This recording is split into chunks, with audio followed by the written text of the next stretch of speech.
Greetings and welcome to Edgy Ideas, the podcast that explores what it means to live the good life and create the good society in our disruptive age.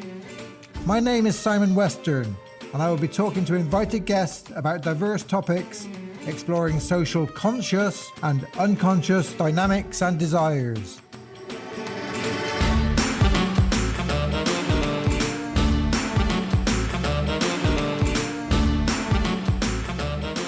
The Eco Leadership Institute is running Re-Enchantment Trilogy. These are 3 events. The first event is starting in November. It's a 3-day face-to-face event in a spiritual center near Barcelona. The theme is Soul at Work.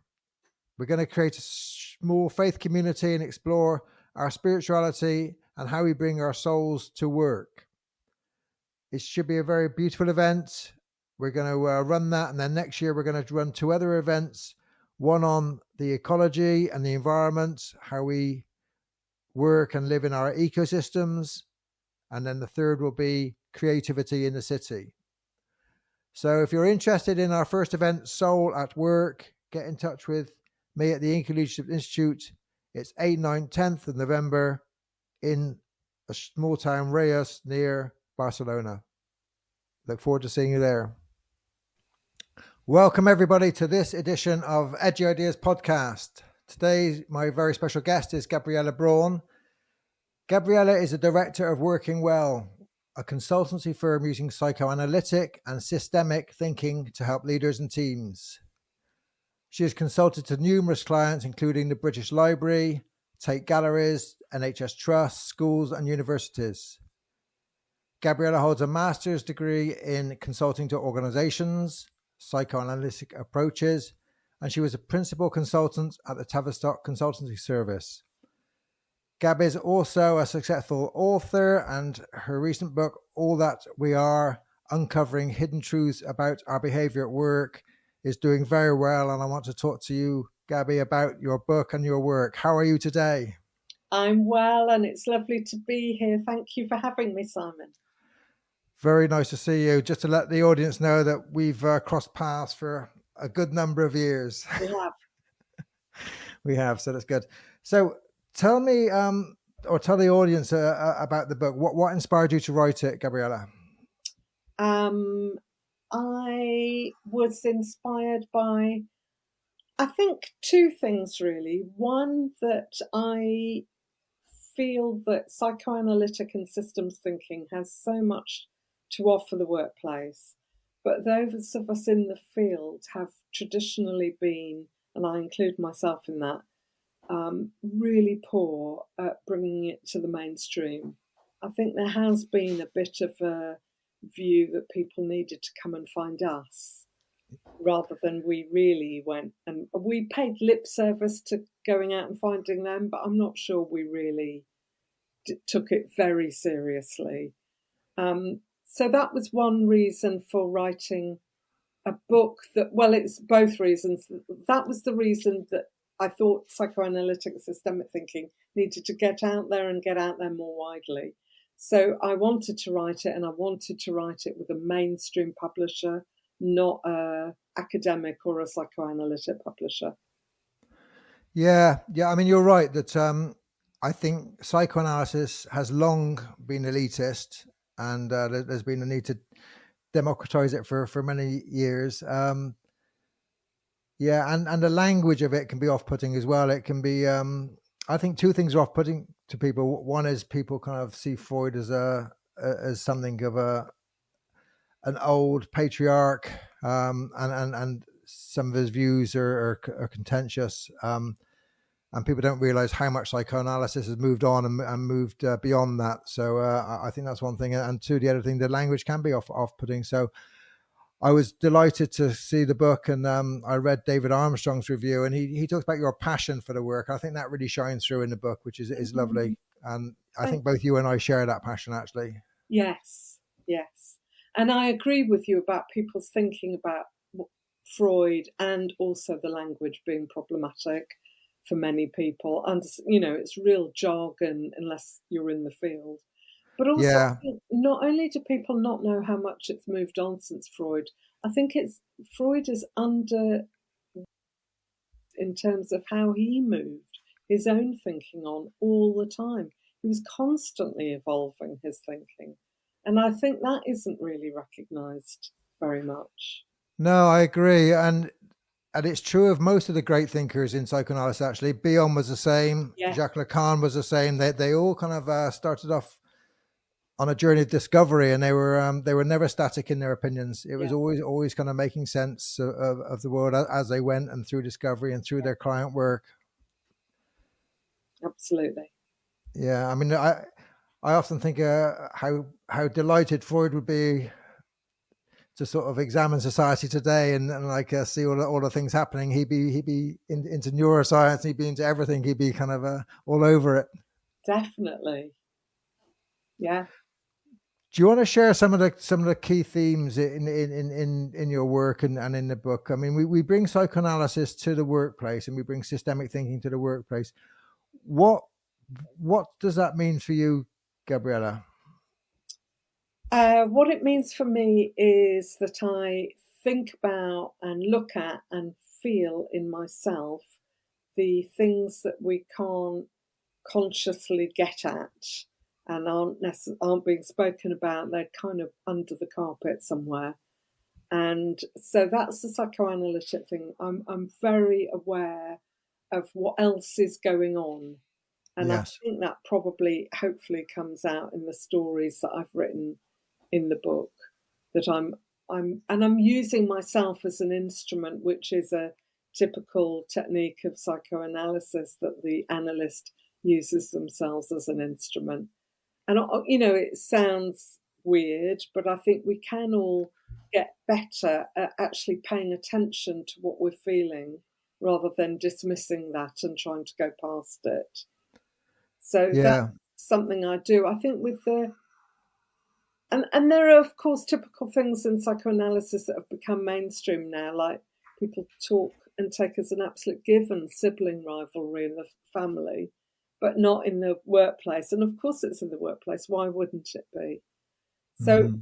psychoanalysis brings all of that, and I think very much the use of group theory beyond what happens, how groups can ordinarily go rather mad, and what can be done about that.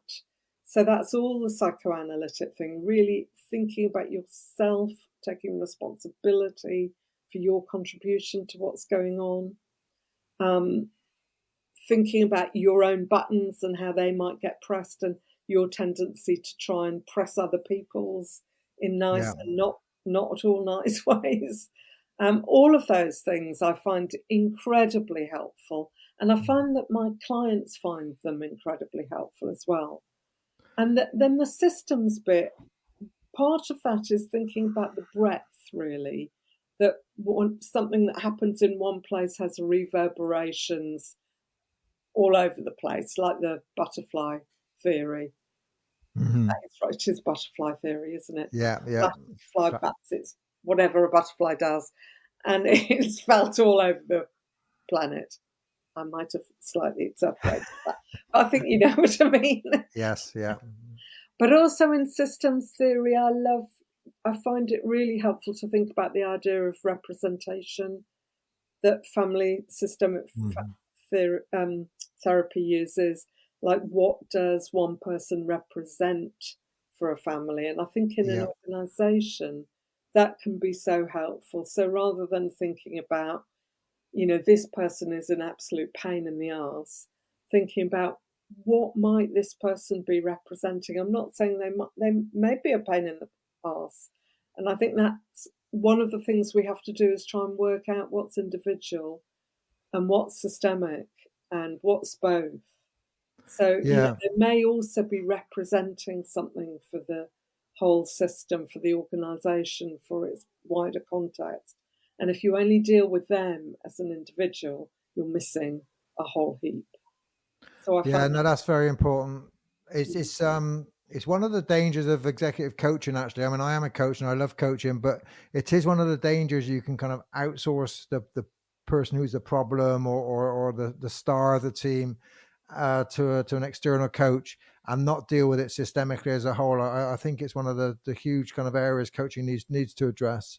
I totally agree. And I also worry sometimes that as a coach, I also do coaching as well as work with organizations and teams. And I worry at times, what am I not seeing?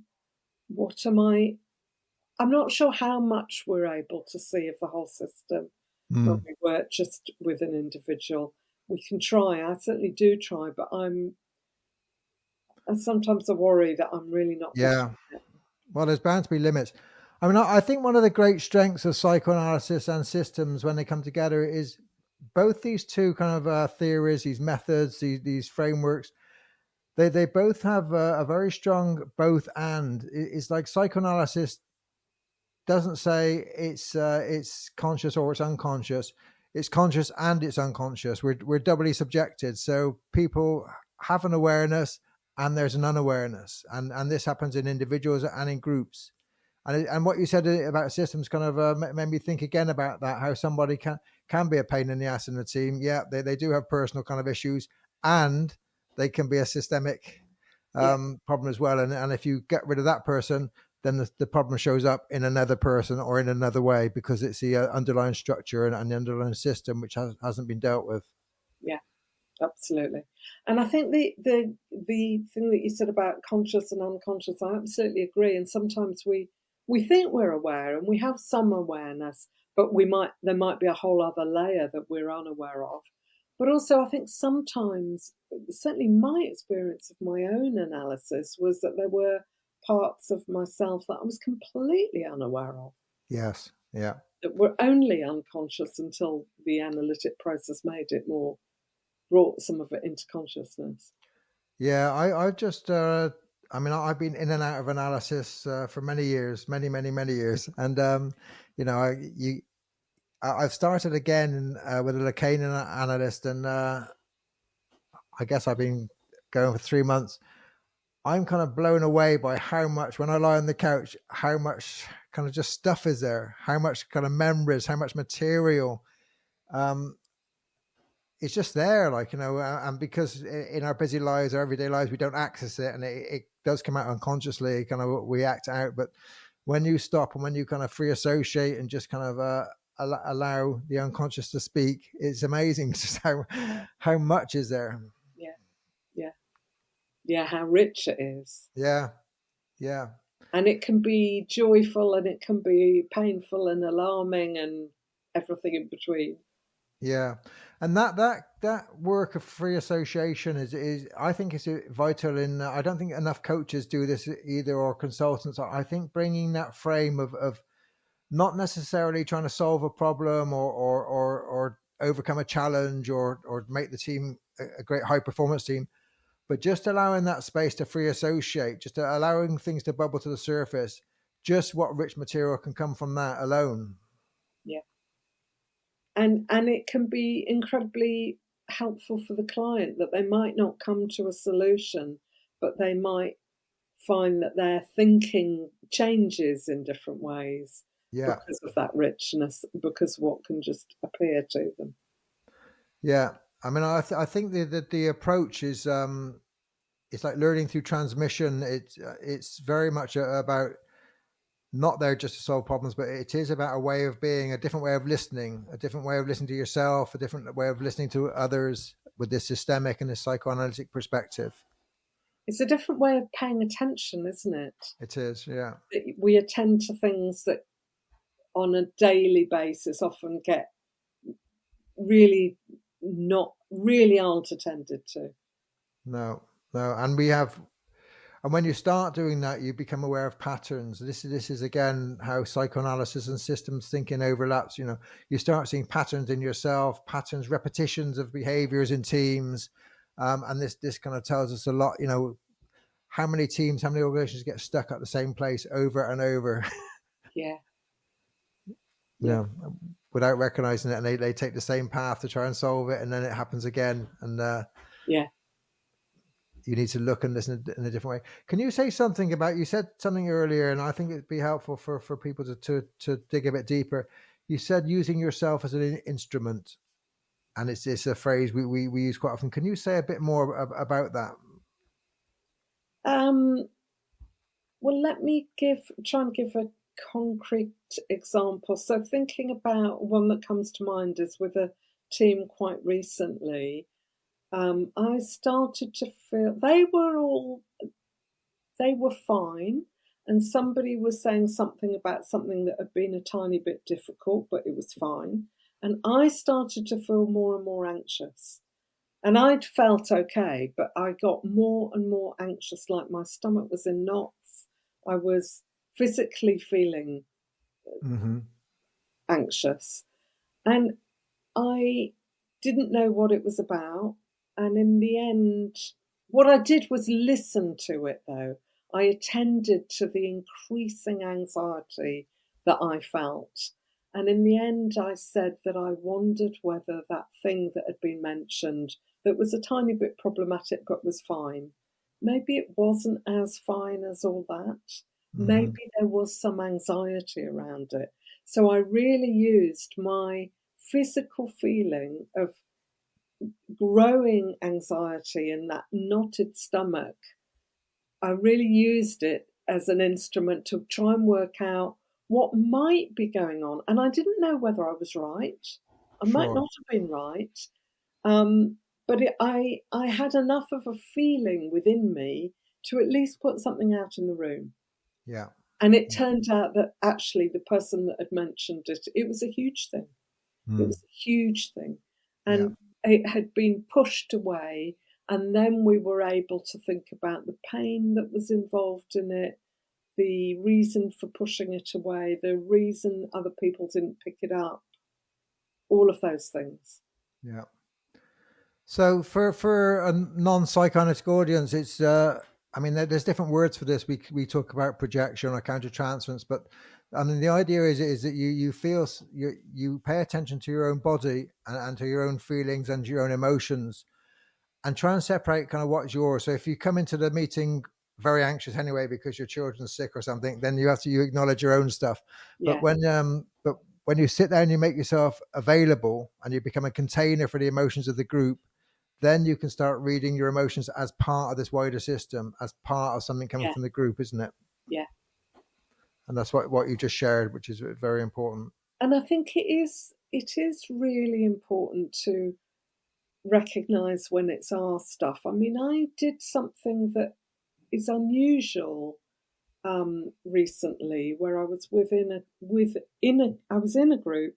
We were all sitting close together, and then it turned out that three people were off with COVID, and I am vulnerable. I'm in that group of vulnerable, Mm-hmm. and I felt my anxiety go through the roof when I realised three were off with COVID. We were in the room close together, no air, no windows opened.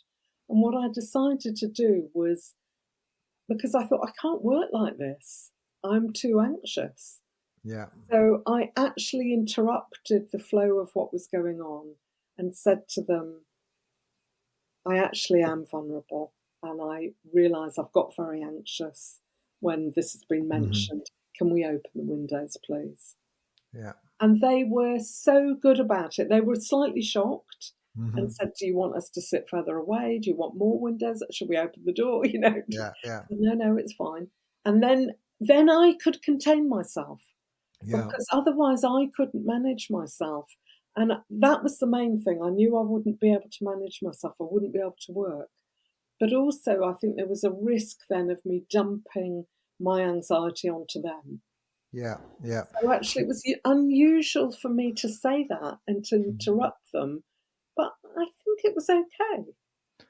I think it's very important because I think like pretending we're super strong or super neutral or Yeah, like a non-human person is like not very helpful. I did something similar. I was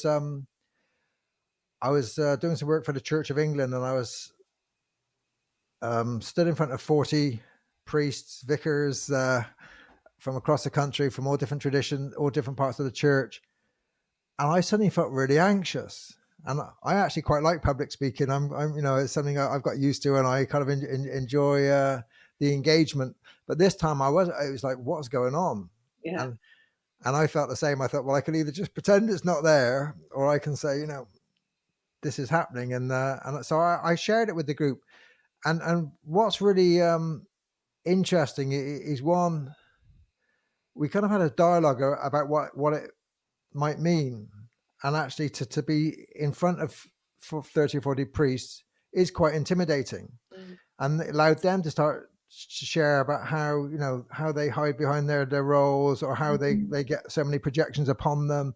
And that my response was not uncommon, actually, that people are a bit intimidated by priests. And so it opened up a whole kind of it generated a whole kind of new understanding for everybody, which we could explore, from my own personal kind of experience, which I owned. Yeah, that makes a lot of sense. And it got you straight into the work in a very rich way, didn't it? Absolutely, yeah. We dove straight in. It was like, it just opened everyone up, because before then it was like, who's this kind of expert on leadership and who are they? So it just cut through all that, and like, you show some vulnerability, you show some kind of I think if you talk about your emotions and relate it to the group, either like by owning them, or saying that maybe the group is feeling anxious as well, just opening that space, it really transforms any group meeting or any dynamic, doesn't it? It does open up a space in a very different way. Yeah, it does. I agree. And it comes from that experience of being on the couch, of that's what we do when we're on the couch, and that's what we that's how we learn about our own emotional lives and our own unconscious lives. Yes. And I guess that's part of the work. We do some of that through supervision as sort of coaches and consultants in the workplace, but perhaps not enough. Perhaps we don't do enough of that kind of deeper work on ourselves. I think the psychoanalytic community does, but I think beyond that, I think there's still work to be done to educate people about how important our emotional lives are to the work we do. I think some of my most challenging consultancy work over the years, I've probably got, I was going to say, the most important help on it from my analyst, rather than, and that's not true in a way. It doesn't mean I haven't got incredibly important help from supervision, but I've got differently extremely important help from my analyst that an individual or peer supervision couldn't give me, because they're not analysing me and they don't know me like the analyst does.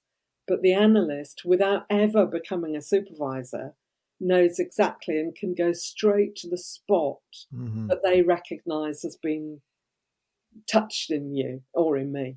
Yeah. No, I think that's right. And I mean, another thing I noticed is I have run quite a few peer supervision groups, and people, very experienced coaches and consultants, and it's quite interesting coming with a psychoanalytic lens, what a different perspective you can bring to that group. They can be super experienced, they work with very senior leaders, very skilled at what they do, but there's something else you bring as with that sort of psychoanalytic lens, which you describe so beautifully in your book. Yeah. One thing I've been struggling with since studying at the Tavistock, we both did the same master's degree. I did that way back in the day as well. One thing I came away with from the Tavistock and the Klein and object relations tradition and the group relations tradition is that, for me, it leans too much into pathologizing, too much into the defenses. And I began to get interested in Lacan's work, because he spoke of enjoyment, jouissance, desire, not as some sort of positive psychology, but just as a way of exploring it. And I think, like Freud's early work, he was interested in desire as well, and libido, and they weren't words used very much during the training, libido, desire. And I wonder what your thoughts are about kind of how psychoanalysis kind of works across those boundaries of libido and drive, as well as looking at the defenses and the shadow side. I think psychoanalysis can and does, in some orientations more than others. I I'm not sure how much attention we paid to it when we did that, the masters that we both did. It was more the kind of gritty stuff that's really important. But we Fabulous, didn't yeah, talk about, I mean, in my book, I talk about love, for yeah, instance, yeah, and kindness. Well, you can argue that kindness isn't a psychoanalytic concept at all, but the capacity for kindness yeah, and the capacity for love. And of course, we did, we did loads on Klein, didn't we? And yeah, she connects love and gratitude, of course. But I don't think we particularly talked about love and desire, and I don't necessarily mean sexual desire, but desire in all sorts of different ways that it can be. And I agree with you that I don't think we necessarily pay enough attention to that. I don't agree that psychoanalysis doesn't attend to that. no, And certainly, and I had an independent analysis, and mm. certainly my analyst paid a lot of attention to that. Yeah, yeah. So I think it does and it can. I'm not sure how good we always are as organisational consultants with that. Yeah, no, I think it can, and I think clinically and organizationally, I don't think it has spent enough attention on it. I think we offer the world something about the shadow side, the unconscious, which is absolutely vital, because it's not so much of the shadow side is not talked about. It's much easier to talk about the positive stuff. But I think the lens psychoanalysis brings to desire, to libido, to eros, to these drives within us, I think is really important, and it's very different from some positive psychology. It's a very Yeah, different, so it kind of brings this other way of understanding these unconscious drives within us, and I think they're you see them in organizational life as much as you see the shadow side, and they're even part of the shadow side. They intermingle. We have kind of our drives and our libidos can get us into trouble, like our egos as well. And they can be positive forces. But I think exploring. I think psychoanalysis brings something very special to that, and I'd love to see more and more developmental work done in that area. Really. yeah, and and as you say, there's so much in us and in organisations, of course, because they are us. And I think, and also we think about the grisly part of the unconscious, which is hugely important.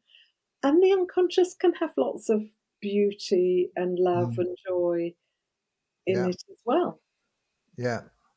Andy, I'm the Ecological Institute is all about ecosystems and trying to understand humans within a wider context, in our wider sort of ecologies, and I think that understanding the unconscious is not just something deep and dark within us, but something actually which is between us, which is relational and relational with nature. Our experience of nature, our conscious and our unconscious engagement. The more work I do in that area, it's just very, very interesting how we as humans respond to nature once we open ourselves up to it. It's a very I think the unconscious is very interesting in how humans collectively kind of respond to the world around them, the context around them, in small groups, in large groups, within natural groups. I think it's an interesting field to explore. Yeah.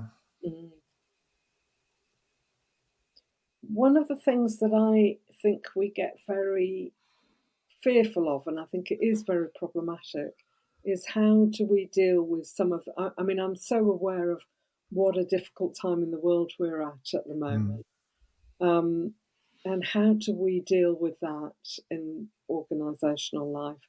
Because I think also people in organisations are often very nervous about what can they say, what can't they say, what will trigger, as it were, a bomb reaction in some of the current conflicts that are going on that are so loud in all over the world, and certainly in the UK. They might not be in the UK, but what's happening in Israel Palestine is loud in the UK.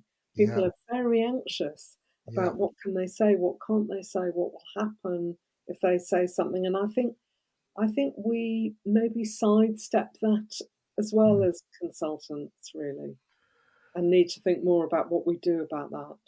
Yeah, I agree with you, and it's like the culture wars have made it very challenging as well. So it's like, Israel and Palestine is a very clear kind of example, and but gender as well. How we, what can you say about gender, and what can't you say, and all these issues are very alive, and finding a way to talk about them is really important. And yeah, we live in troubled times. I think people do stutter or they become silent over so Yes, many issues. that's a really good way of putting it. They either stutter or get silent. I think that's a really good way of putting it. Or they might throw a bomb. Yeah, yeah, They're not stuttering, and that's not great either. And they no, might throw because they might be propelled to by the group as well to throw a bomb. But it's really complicated and difficult. it is. And we talk about free associations, and I go into organizations and I do a free association matrix, which is for those who know social dream matrix. I've adapted it so you don't just associate to your dreams, you can associate to whatever's in your body or in the work, and I've used it for many years, and I'm noticing that now people are less able to do it Mm, because people are more wary of free associations, and more wary of crossing a boundary which might upset somebody in the room. So it's, yeah, I think it is interesting and troubling. yeah, yeah. And also, it's what do we bring of our own selves in that? In Mm. and that's another whole layer of complexity. Yeah, yeah. I mean, the work around your own attachments and investments. What are you attached to, and what triggers you, and what are you invested in, and these questions are really, really important, I think. And if we can't do it as coaches and consultants, we can't expect the leaders and the organizations to do it either. So we have to kind of try and open up that space, don't we? Yeah. I know. I mean, when I was writing the book, I actually found that I put in far more of myself than I expected to, Mm. far more than I would talk to clients about. And at one point, I thought I might not be able to work anymore or not do the kind of work Yes. I've been doing because I'm so exposed now. I've said so much. Yeah. And I thought, well, that's what the book needs, and I'll Mm. have to make a decision, but I'm doing it for the book. And I decided it was all right, actually. Yeah. It was all right. But what it's not, it's an and not a but. Interestingly, clients who have come to me having read the book have a different reaction. Partly they expect to go quick, deep because I've read the book, but also like now they know my background. And Mm. I've had a couple of ex clients get in touch and say, are you all right? Thinking about you, what's going, Yeah. how this must be for you, which they wouldn't normally know anything like that about me. And then I'm also faced with, well, what do I say? Because where I sit on an issue might not be quite what they would expect. Um, Yes. it's all very complicated. No, I understand. I mean, I've shifted the dial quite a bit. I use myself, because I think organizations need humanizing, and because I think I think we have to bring our human selves to the work. Um, but it is complicated. Before, in my books, I always write the first chapter, what authored the author, and it's a partial story of myself. It's not a full story. I leave out loads of stuff, but Sure. even with that partial story, it's you're opening up a space and you're sharing a lot of stuff. And on Substack essays, I write and I bring the personal in. Yeah. Thoughtfully. I don't bring it in just to check it out there. It's thoughtfully, and I'm aware that I'm a professional in a field, but it's there. But it is a balancing act, yeah, and Yeah, it is. trying to get it right is Yeah, a challenge. yeah. And then, I mean, generally, I found clients are incredibly sensitive and respectful and contained in terms of what they'll say to me and what they'll ask me and what they won't ask Mm. me from what's in the book. But it is out there, it is in the book. Yeah, yeah, And I obviously have to be open to that and what comes from that.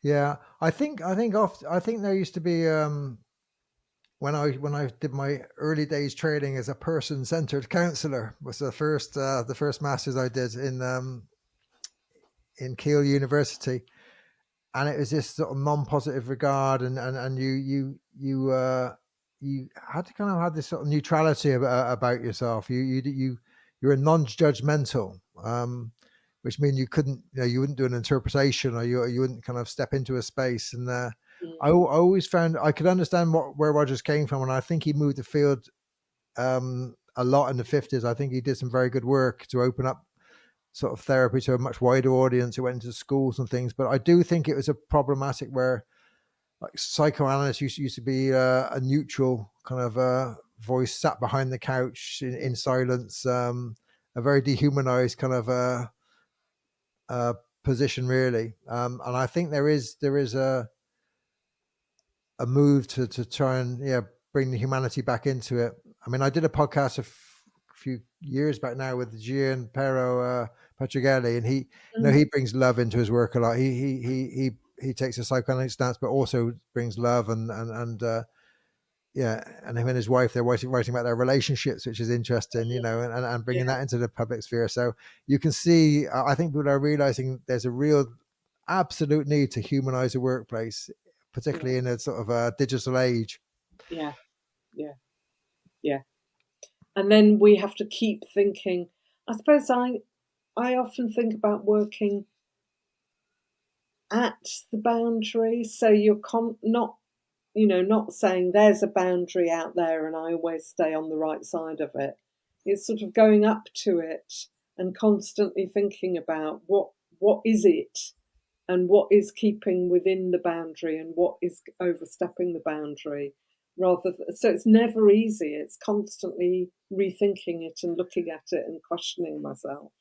Yeah, and it's contextual. So when I'm talking to, I was invited to Rome to do some work with the Catholic Church with the Jesuits on leadership, and that audience is very different to working. I was working in a huge car manufacturer, so these are very different contexts now, and a hospital is a very different context now. So really being aware of the cultural context, and we often talk about cultures and gender, but actually workplaces have their own cultures. I don't think we spend enough time to think about what's the difference between a hospital and a car manufacturer. Yeah, they're hugely different. Hugely different. And as consultants, we step in and we have to try and get the culture very quickly, don't we, in order to be able to work with them. Yeah, which is one of the joys I find. I mean, I think I'm a wannabe anthropologist really, because I just love going into organizations and just kind of experiencing the culture and feeling it. One of the delights about our work, I don't know if you feel the same, is that just going to so many diverse organizations and meeting so many diverse people, it's a real privilege, I think, to get that kind of those insights into kind of people's lives in different spaces and places. Yeah, I agree. And there's an upside as well to some of the stuff in our personal lives. Like if I have builders or something, I can get frustrated as anybody at what the hell's going on or not going on.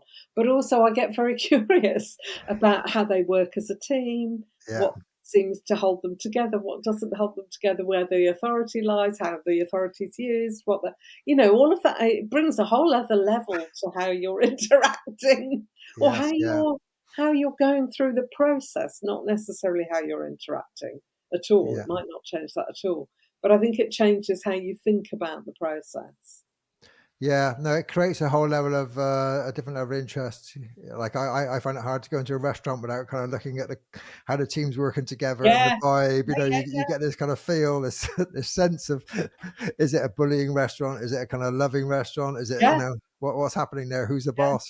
Who's leading this game? Yeah. yeah, It's a lot of fun actually. If you get, and that's the other thing we don't talk about enough is the playfulness of this work. You like to be creative and to think with others around how they're working dynamically. You have to have a kind of a curiosity and playfulness, don't you? yeah. And play is so important and so helpful. And to encourage that feeling of just being curious and playful in teams, I think that's incredibly helpful. Yeah, massively important. Gabriella, we're coming towards the end, and I'm going to ask you to be playful now. I end with two questions about what your thoughts are on what it means to live a good life and to create a good society. So, have you got any playful thoughts around those issues? Ah, God. Uh, what it means to lead a good life and to create a good society. Yeah, big questions. Huge questions. Okay, so I to lead a good life, I think, is something about trying to. Oh, I'm going to try and say this in a non stereotyping way, but something about living as best we can with our qualities and our disabilities. I mean that in the broadest sense, Hmm. but knowing them and living as best we can. So, not running from them, Hmm. not trying to accommodate ourselves and do the things that give us pleasure and are also contributing to society. For me, that's a good life. That's important. But also the Hmm. things that are, so there'll be downsides, there'll be good sides, there'll be love, there'll be pain. So allowing the different parts of us to be together. So not working all the time, but also playing at work. So Yeah. things get mixed around. Um, my work now, a lot of my work now is writing, which I love. So I feel I'm living a good life in terms of being able to do what I really want to do. So there's something about that, but also try and pay attention to the bits of me I'm ignoring or the bits where I'm out of balance, and try and do something about that. That's something about living a good life. Did that make sense? Lovely, lovely. And helping create a good society. Oh well, uh, oh God, how can I say this without going on a soapbox? I'm not going on a soapbox.